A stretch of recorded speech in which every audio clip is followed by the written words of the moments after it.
Est-ce que tu te sens essoufflé ou fatigué? Ton travail ou tes études te pèsent? Alors, écoute bien ce que je vais te dire. La vie, c'est dur. Je pense que toi et moi, on est d'accord là-dessus. Arrivé à un certain âge, le jeu change de difficulté. Malgré tout, il existe des items, des armes, des concepts que tu peux trouver pour te rendre l'existence plus simple. Dans cette vidéo, je vais t'expliquer quelques-unes de ces vérités. Et reste bien jusqu'au bout, la dernière, c'est un cheat code.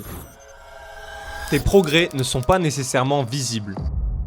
Est-ce que tu connais la règle des 10 000 heures? Ce terme, popularisé par Gladwell, désigne l'idée selon laquelle si tu pratiques quelque chose pendant 10 000 heures, tu en deviendras un expert. 10 000 heures, c'est 417 jours. Si tu passes 3 heures par jour à apprendre quelque chose, il te faudrait 9 ans pour atteindre cet objectif. Donc en fait, on court un marathon, pas un sprint. T'apprends pas un métier en 2 mois et tu deviens pas bon dans ton sport au bout d'1 an. Le progrès vient avec le temps, la persévérance et la régularité. Bon, en soi, ça c'est la base, c'est assez évident, tu la connais. Mais ce qu'on a moins à l'esprit, c'est qu'une évolution n'est pas nécessairement progressive. Pour que tu comprennes mieux, de moins 30 à moins 1 degré, la glace reste solide. Mais à 0, c'est là que tout change. En fait, tu ne grandis pas de manière linéaire. Et parfois, les résultats n'apparaîtront que par paliers. C'est ce qu'on appelle l'effet du plateau. Le cerveau apprend par consolidation synaptique. En gros, il réorganise progressivement les circuits neuronaux, ce qui participe à la formation de la mémoire à long terme. Et ce processus peut s'étendre sur des jours, des mois, voire des années. Les résultats et bénéfices d'un apprentissage peuvent donc mettre plus ou moins beaucoup de temps avant d'apparaître. Tu dois juste avancer et faire confiance au processus.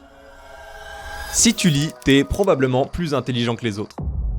Faut que je t'explique une notion de base. La cognition, en substance, ça concerne la mémoire, le raisonnement, l'apprentissage ou encore la résolution de problèmes et la prise de décision. Bon, en gros, c'est un truc grave important. L'université d'Emory a publié une étude en 2013 qui démontre que lire modifie physiquement ton cerveau. Les connexions neuronales augmentent, notamment celles liées à l'imagination et l'empathie. Le problème, c'est que consommer des séries et ton feed TikTok te détruit l'accès à ses capacités cognitives. En fait, t'as aucun effort à faire et tu sollicites trop peu ton cerveau. Tu consommes. Et si ça peut te rassurer, c'est pas complètement de ta faute. Ces applis sont pensées pour exploiter notre circuit dopaminergique. C'est les circuits neuronaux qui utilisent la dopamine comme neurotransmetteur. Les conséquences concrètes sur nous, c'est entre autres une baisse de la tolérance à l'effort cognitif et une difficulté à se concentrer. Dis-toi, en 2015 déjà, on était passé de 12 à 8 secondes de temps d'attention moyen. En fait, scroller entraîne ton cerveau à aimer le facile. Et à l'inverse, la lecture l'entraîne à aimer l'effort. Elle te demande de la concentration, fait intervenir tes connaissances, tes capacités d'analyse, etc.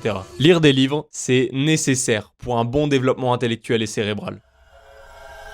La première heure de ta journée est peut-être la plus importante.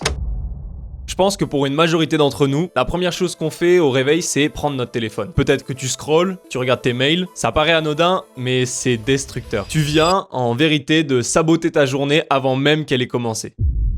Le cortisol, c'est l'hormone du stress. Ton corps en produit naturellement, et surtout le matin, pour te réveiller. Mais ça veut aussi dire que le matin, ton cerveau est plus alerte et sensible aux stimuli. Et en étant sur ton tel, notamment en scrollant, tu actives ton système de récompense avec un pic de dopamine instantané. En fait, t'es en train de conditionner ton cerveau, au moment où il est le plus sensible, à chercher de la stimulation facile. Pour faire simple, tu donnes du Red Bull à un cerveau qui est déjà sous café. Donc, apprentissage par association, tu dérègles ce système qui te donne, en gros, la motivation pour faire des choses super importantes. Prise de risque nécessaire à la survie, recherche de nourriture, reproduction, etc. C'est des mécanismes inconscients, donc qui nous parlent pas vraiment et que tu peux trouver peu ou pas pertinents pour notre époque. Mais en gros, dis-toi juste qu'à cause de ça, les tâches profondes deviennent ennuyeuses, la discipline devient plus difficile à trouver, tu programmes ta journée pour la distraction. Bref, tu t'es tiré une balle dans le pied.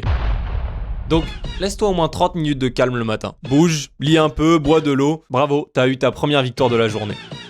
Avant que je te révèle le dernier conseil, abonne-toi, je crée des vidéos stylées pour te raconter des trucs utiles. Marcher est peut-être le meilleur moyen de dépenser ton temps.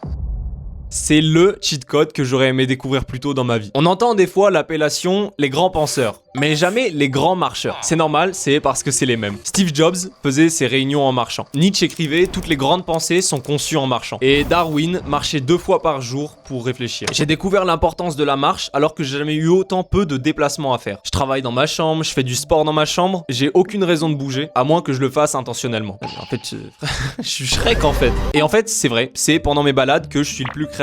Systématiquement, sans même le vouloir, je trouve mes thèmes et angles de vidéo. En marchant, tu décentres ton attention de tout ce qui pollue ton esprit. Tu scrolles pas et t'as pas à te préoccuper de ton travail parce que dans tous les cas, tu peux pas avancer dessus. Non, t'es dans la rue et t'as rien d'autre à faire que d'avancer et penser. C'est le moment parfait pour prendre du recul. Faire le point, créer, se projeter, bref, c'est le moment où t'es peut-être le plus productif dans ta journée.